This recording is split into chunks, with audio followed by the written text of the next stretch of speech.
Welcome to the Livfiit Listens podcast, a safe space of growth, personal development, and overall wellness with your host, Olivia Catania. Diving into the realms of all things health, conscious living, mental expansion, and much more, this podcast is designed to help you evolve into your best self and live fit. Let's get into the show.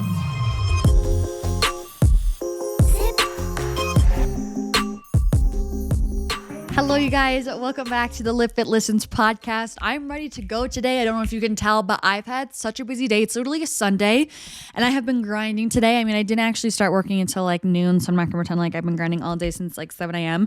I didn't really start until noon, but still, I've been filming for like 3 hours straight because I've had to do 2 other YouTube videos that I think I underestimated the scope of how long they would take because I also filmed them in 2 completely separate locations. So by the time you like set everything up, blah, blah, blah, move all your equipment, like, and then film everything, like it takes a second. I actually haven't even finished them because I have to take other B-roll clips. Anyways, I just have been on a roll and I just have been moving into the next task, but I'm in a chatty mood because I've been talking for 3 hours straight. You might think that I would be done. Like I wouldn't want to keep talking after that, but I'm still feeling good, feeling fun and fresh. I'm just excited to hop on the podcast because we missed last week. I was back home in upstate New York. I have a huge announcement that I am so excited to share with you guys. I've been working on this for months and months. It's something I've been wanting to do for years now.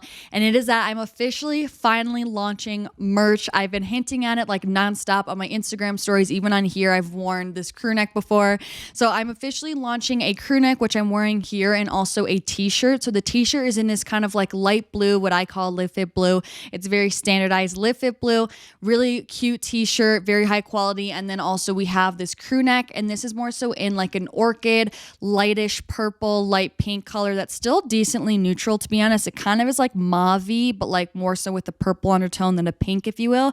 So it's still like decently neutral. I'm honestly obsessed with this color, and I also love the color of the t-shirt as well. The brand for both the t-shirt and the crew neck are both by Comfort Colors, which is like my favorite company of all time for like t-shirts and stuff like that. It's just so cozy, so high quality, and I was really adamant on really making a quality product. So I just filmed a YouTube video. That was one of the things I did today, of filming everything in depth about sizing, everything you need to know for my merch drop. So that should be up, if not already, from when this podcast goes live, but in the next day or so, because these are available for pre-order starting November 1st. So Wednesday, November 1st is when you'll be able to put your pre-order in to order either a t-shirt or t-shirt and or a crew neck.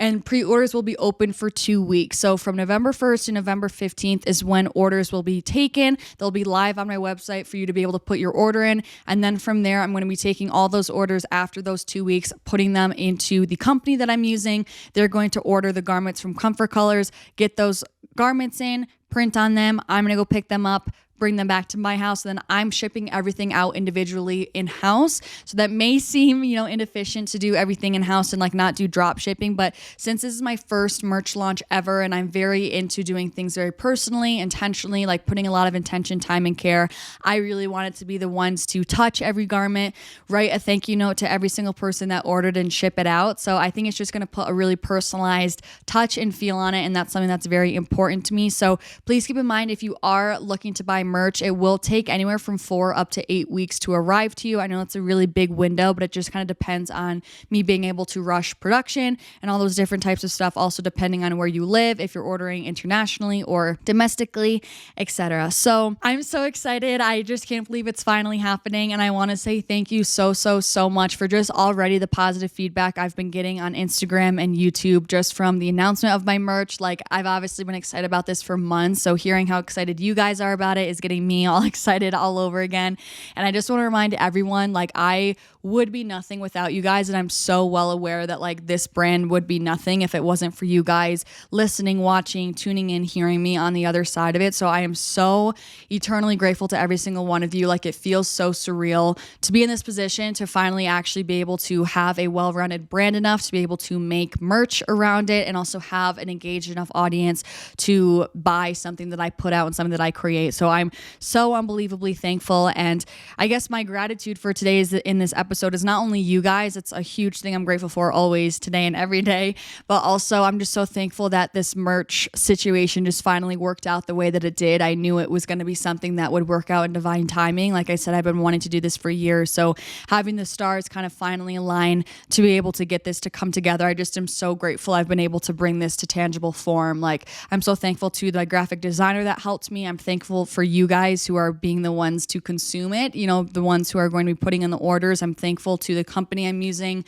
that I found to print the pieces. I'm thankful to Comfort Colors. Like I'm just so thankful for every single human and part of this process to bring my merch to life. It's an amazing feeling. You know that quote when people are like, you need to recognize that you were in the middle of what you used to pray for, or like we're so caught up in our goals that we forget that we're in the middle of what we used to pray for.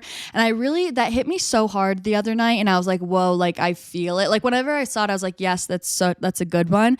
But like I thoroughly felt it the other night where I was like, wait, like if you told 3 years ago this is the life you're living, this is what you're doing, like you would be so stoked, and I still have more goals now. There's things that I want to accomplish and, things that I feel like I'm not there yet that I wish I was, at my goals, but at the same time, it's like, you are still so much closer to your end goal than you ever have been in your life. And like, that's something to be grateful for and cherish and not overlook. And like the journey is the best part. So I just feel like I've been wrapped up in my new goals a lot lately. And then I realized like, dude, you're living your dream that you would have killed for like 3 years ago. Like bask in this, soak it up. Like, don't feel like you're a failure because you're not where you want to be 5 years from now. Like it's all part of the process is all.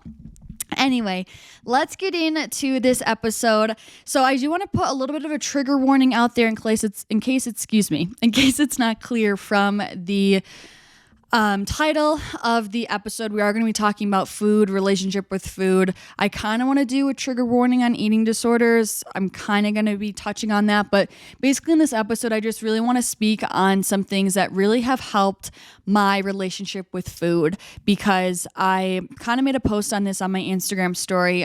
It's at Livfiit on Instagram if you don't follow me already, but I made a post on my Instagram story the other day saying how happy I am with like where I am with my relationship with food, and it feels really good to be in the spot. So I feel like now's a great time to kind of reflect on where I used to be, where I am now, and what things have helped me, because I do know relationship with food, especially with young women, can be such a complicated topic. And anyone this is a blanket statement, but I want to say most people who are into the health and wellness space and they're like young and trying to maneuver the space, like more often than not have gone through at least a phase of some, anxious relationship tendencies when it comes to food, So I think it's a really big conversation that is a good one to open up and dive into. So previously, my relationship with food, I'm speaking more so between like 2018 to 2020. 2020 is when I started to get better at it. It was really bad more so from like 2018 to 2019 is when I really micromanaged what I ate. I don't want to say I had an eating disorder, because I really don't feel like I did, but how I kind of describe my phase of eating back then is I used to have orthorexic tendencies, which orthorexia, if you don't know, is basically like an obsession with clean and healthy eating. I was just very super particular with what I ate. I was always micromanaging what I ate. I always was wondering what my next meal was going to be, when I'm eating, what I'm eating. I wouldn't let myself, like at that point I was in college and I went a whole year without getting any dessert from the dining hall, which like, if you know me, I love my sweets. So like the fact that I didn't get anything is insane to me. And like, that was the time, like freshman year of college, that's when people are ordering Domino's at 2 a.m. Like I never, ever would eat it. It was kind of this thing of like, oh, like, I'm on the program, I'm disciplined, all this stuff, which we'll dive into it all. But I just was very food focused a lot. I just was constantly thinking about food. And if there was quote unquote junk food around or less healthier options, it was constantly consuming my mind of like, no, don't eat it. You don't need it. Like let it go. You don't need to eat it. You're not going to eat that. Like just constantly telling myself that I can't have it.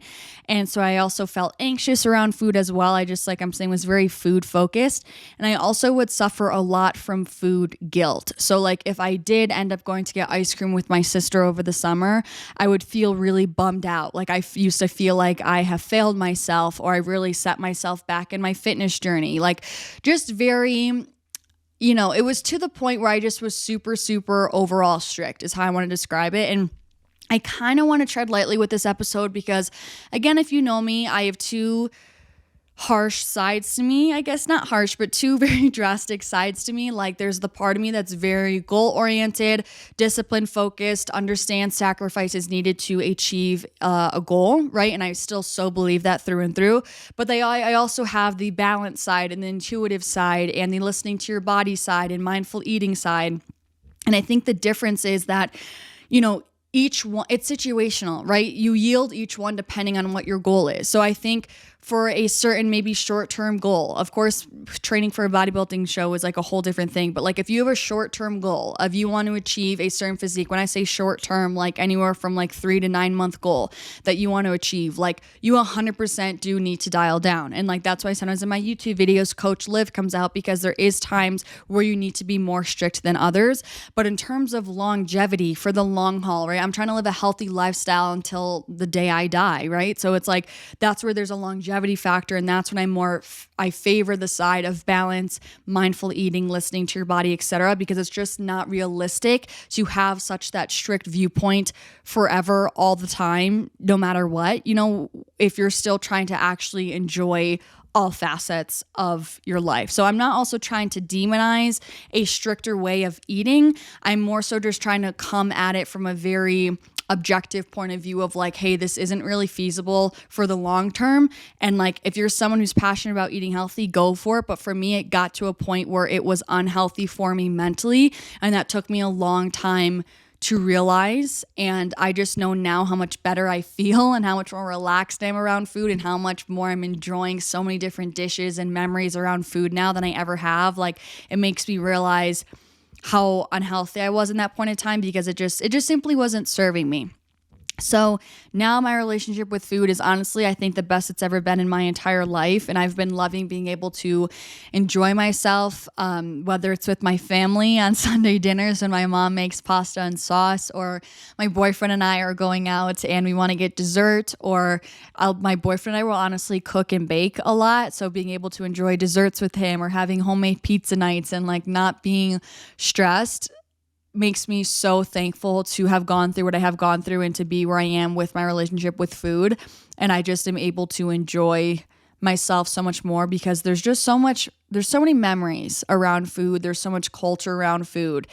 And I'm all for having someone being really passionate about something that they love in their life, right? And for me, that's fitness. For someone else, it's something else. But like, if that's your passion, is health and wellness, I love that for you. I'm so happy for you. But there also is always more to life than just what you're passionate about. And I know it can be hard to see past that, but like, back at that point in my life where fitness was truly my life, it wasn't a part of my life, it was my life. Like that was all I can see was my fitness goals, how disciplined I was, staying on routine, staying on my habits. And at that point in my life, I had a goal. I had something I was working towards, and that took discipline and sacrifice. And I'm happy I went through that. But again, on the grand scheme, like there was overall more to life. I achieved what I had set out to achieve, and I knew that I wanted to experience more life, and I was able to kind of zoom out my perspective, and I was like, whoa, there's so much more quality of life out there when you're not so constantly laser focused on one thing all the time forever. Like I was missing out on a lot of life. So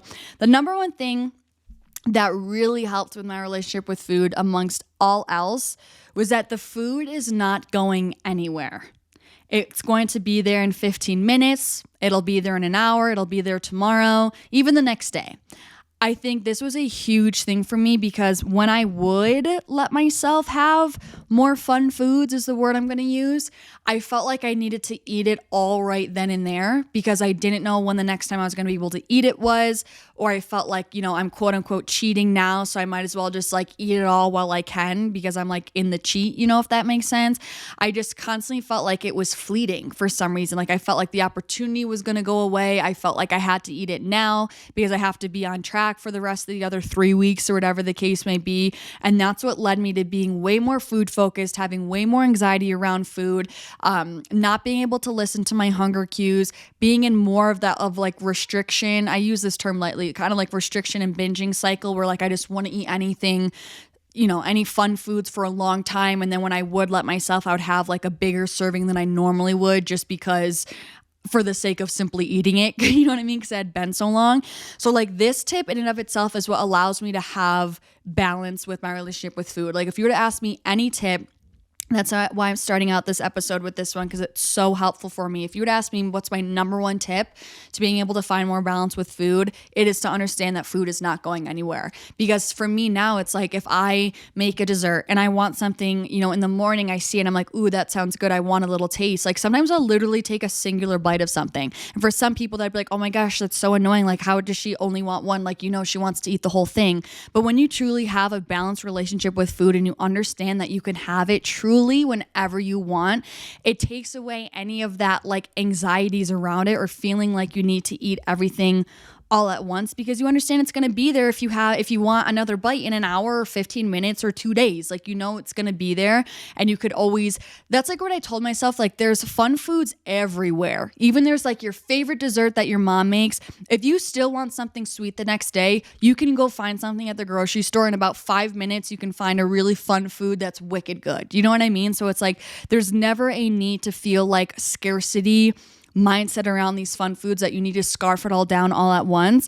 And when you kind of have that viewpoint, it also really helps you to be more mindful of your hunger cues, which helps with your portion size, which is inevitably, of course, because calories definitely matter, inevitably helps with like weight management and all this sort of stuff. I think the problem that people fear is that they're going to eat this and like all of a sudden they're going to lose all their progress and whatever the case may be. But as long as your like calories are in check, I'm speaking in terms of very scientifically right now, like again, this may be triggering, but like speaking in terms of scientifically calories, like as long as you're within your caloric window, nothing is going to happen. So it's much better to have, something like a smaller portion that's honoring your hunger cues because you know that you can have it whenever. Like that's something that's going to be way easier for your body to process rather than like binging, a whole tub of ice cream, whatever the case may be. So like keeping that in mind helps me so much with just honoring my actual hunger cues and then which therefore helps to keep, my calories in check overall. And it just helps me be way more balanced. And so I'm not going like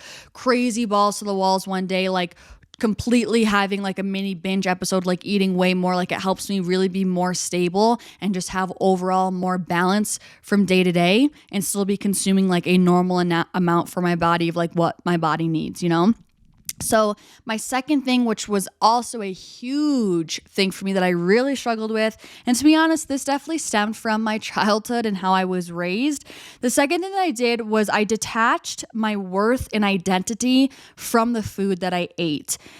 I used to really feel like if I ate something off track, that I was failing, I was a failure, I was not disciplined enough, I wasn't serious enough, like I wasn't tough enough in the game.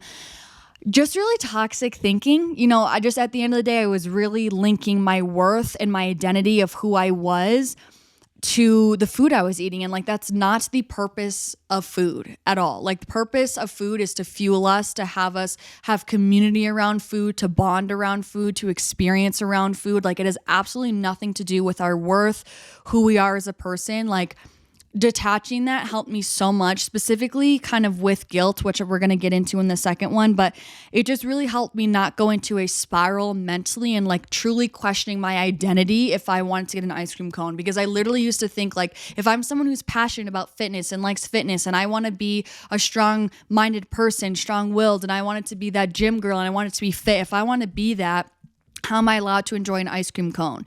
And so I just totally attached my worth and my identity to that. And so it sent me down a whole, questioning cycle when my cravings would say that I want something sweet. And it doesn't have to be that way. The two aren't mutually exclusive. You don't, have to be, if you're one way, you can't be the other. Like you can very much so be passionate and care about your health and wellness by still enjoying fun foods. Like that's the whole point of balance. No, I'm not saying eat donuts for breakfast, lunch, and dinner every day, but like practice the 80-20 rule. You know what I mean? Like you can still be eating healthy, nourishing meals that you're great for your body and then still enjoy foods that are great for your soul as well. And I think that's a huge thing that I want to be a voice for, and I want to give validation to anyone listening who's struggling with that, because I used to feel that so hard. Like here, I am giving you permission. You can do both. You can enjoy both. You can be both. You can be a gym girl who loves her sweets. There's absolutely nothing wrong with that. Now I think it goes back to me just being very sure in myself, knowing who I am, not feeling like, even though I just said here I'm giving you validation, but like kind of letting go of the need of validation from others for like the opinions of others of like, I need to not eat this so other people think I'm this way. Like understanding and affirming to myself, like I know my discipline. I know that I care about health and wellness. Like I know where my intention lies. I know my character. I know the work that I put in towards this lifestyle. I know that I'm serious about it and that's all that matters. And like, just because I'm eating an ice cream cone shouldn't make me question that. And I shouldn't be worried about other people questioning my character and my commitment and my devotion. Like it's up to me to affirm that to myself. Like I'm the only one who knows the hours that I've put into the gym. I'm the only one who knows that I've gone when I didn't want to go. I'm the only one who knows I've made a healthy meal on days that getting pizza would have been more convenient. Like I know that, and that's all that matters. And so I think a huge thing that helped me detach my worth and identity was just affirming myself that I know my character, I know my devotion, I know my commitment to this game, to this lifestyle, and that's all that matters. And no one else knows 100% of my story like I do. So I'm the only one that can give the honest, approval and validation of that. Third thing that I did, which was also major, was I really worked on releasing food guilt. So kind of what I touched on previously, I felt like I had done something wrong. Like truly, I felt like I had done something wrong if I ate something, generally unhealthy or like any fun foods. I truly felt like I did something wrong. Or I used to feel like disappointed in myself. Like I said, if I ate a fun food, or I feel like I kind of shot myself in the foot because I'm the one that held back my progress. If I had an ice cream cone or a donut or wanted a slice of pizza or whatever the case may be. But after releasing that, like it did wonders for me. I think that was really programmed, to be fully honest, from my childhood, because my dad is a gym rat. My mom was a bodybuilder. I'm thankful that I grew up in such a healthy family, but like it just wasn't normal for us to like call in pizza, or like it just wasn't normal, like it just wasn't, or like get a soda. It just wasn't how we were raised. So it just felt very foreign. And so it felt like I was doing something wrong if I was. So like eating a fun food or whatever. So I think that took me kind of not labeling food as good or bad, but again, also going back to me detaching my worth. And I just would kind of affirm to myself that it's going to be okay if I had a fun food. Like I'm going to live, like nothing bad is going to happen. Like I'm allowed to enjoy food. And I think it was kind of giving myself that permission. Like I'm allowed to enjoy food. Like it's not inherently a bad thing. I think everything is so subjective. And, that's another huge thing with advice when it comes to EDs is like not labeling food as good or bad. And a part of me, again, I think a lot of people may disagree with me, but I'm speaking my truth on my podcast. I think, I see both sides to that. Like, I think it's kind of problematic both ways. Like, if you don't classify foods as good or bad, but also if you do classify food as good or bad, I think at the very least we can all agree that there's more nutritious foods and less nutritious foods. And so, I so think that you should be prioritizing more nutritious foods because that's what's great for your body and your mind, right? It helps with optimal brain function, energy levels so much. Like nourishing food is so important, but also fun foods are fun and they feed your inner child and they feed your soul, right? It's called soul food for a reason. So I think it was also just not demonizing the fun foods and feeling like you did something wrong. Like you're allowed to enjoy both, considering that you're still doing it with an honest intention. Like I think there's a very big difference between eating because you want to, go out and have a fun dinner with your friends and enjoy their company and like be in that moment, as opposed to maybe binging because you feel a certain way about yourself or you're sad about something. Like I think there's totally two different intentions with that, right? So I think it kind of goes back to that of like knowing your intention, kind of knowing your why, and understanding that no food is demonized. And, as long as you're trying to fuel your body from a good place, like it doesn't really matter, what you're eating, of course, within reason. Like it's a way to nurture your body. Number 4 was a big one that took me a long time to process and accept, if I'm being honest. This probably took me the longest to digest and actually fully believe, and that is that knowing that treats are not going to wreck my progress.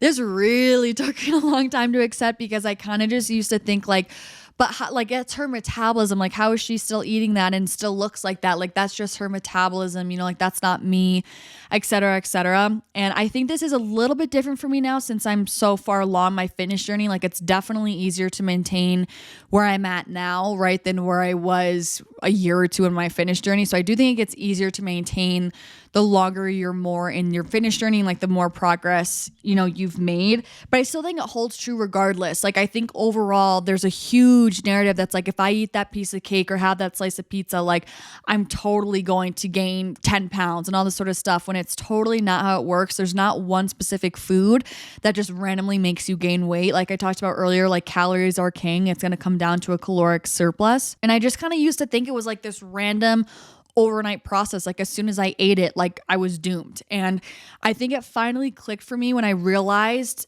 this is a long-term game, right? Like I said, I'm trying to live this till the day I die. So like if you were to actually look at the percentage of healthy things I'm putting in my body as opposed to fun foods, like in the grand scheme, it's most likely going to come out to like 80-20 rule. Like I said, like 80% of what I was eating were probably really nourishing foods and 20% were probably fun foods in the grand scheme of my life. And like realizing that, I was like, this is actually such a small percentage of the long haul. This isn't going to make or break anything. I think that is kind of contingent on the fact that you're committing to this lifestyle for life, but it is very true. Like in the grand scheme of things, if you're committed to this lifestyle for as long as you possibly can, it's going to make up for such a small portion. And like, obviously the majority of your actions, it's what's going to compound to your results. So if you're majority of the time fueling your body well, moving your body, like that's what's going to actually compound and manifest and come into fruition. So that was a really big thing that helped me, was knowing that like me eating this one time is not going to set me back so much. Like I thought it was going to take away like everything I'd worked for. And it's so not how it works. And you would be so surprised truly with how resilient our bodies really are. Again, I do want all of these points to be taken with an open mind. Like I know that not everyone listening to this is going to be in the same part of their fitness journey, because I know there's someone who is struggling with the mindset I had, who's just trying to live a healthy lifestyle and is like so overly consumed that have like ran their body into the ground. But I also know there's people listening who maybe are just starting out and have different goals, and maybe weight loss goals or whatever the case may be, or muscle gain goals. And it does take more strict guidelines to achieve a goal if you really have a strict goal. So I want to keep in mind, like, I'm not saying to, give this advice and then have you be like, F it, yeah, she's right, and then like completely not, stay on your protocol. It's totally situational.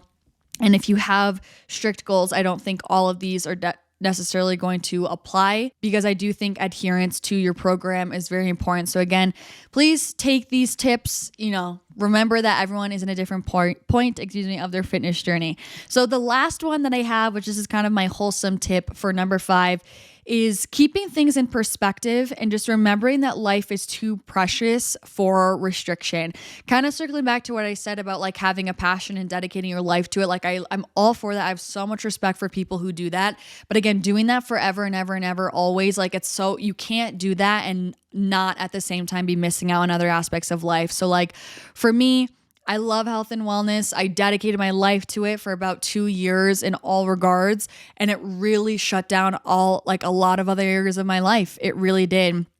And I realized there's more to life, and I felt like I didn't want to live like that for the rest of my life. Maybe I'll go through phases where I want to be more disciplined to push my body to its limits and see what I'm capable of and just like enjoy, have that reward of working hard for something. But on the grand scheme, like I know that's not realistic to live your whole life that way. And food holds space for so many memories, right? Like I said, food holds so much culture, so many experiences in it. And, you know, now like when I'm eating food, it's fun foods or whatever, when I'm enjoying food, it's usually delicious food on holidays when I'm surrounded by families and loved ones, you know, something my grandma made when I was just home visiting New York. Like I freaking ate those cookies because I don't know the last time when the last time is going to be that I'm going to be able to eat something that she made. Like it's so precious. Or when I'm cooking something with my boyfriend and we're enjoying pizza night and playing games and making desserts, it's like those are memories. And you don't always have to make fun foods when you're cooking with other people. You can make healthier desserts or healthier meals, right? I'm just saying overall, like food is meant to be enjoyed. It's a medium to bond and connect with others. It's a way to enjoy moments in depth that adds a whole other sense into the experience, right? Of taste. Like that's so special. We have the sense for a reason. And so it just can be a really beautiful thing if you can just kind of relax, you know, drop your shoulders away from your ears and just enjoy and give yourself the permission to enjoy, right? Like we have the fifth sense of taste for a reason, and it's meant to be utilized and enjoyed and basked in and cherished and honored. So I hope that this episode kind of gave some of you guys some peace of mind, at least. I hope some of my advice spoke to you in some ways. Hopefully I said something that you kind of needed to hear.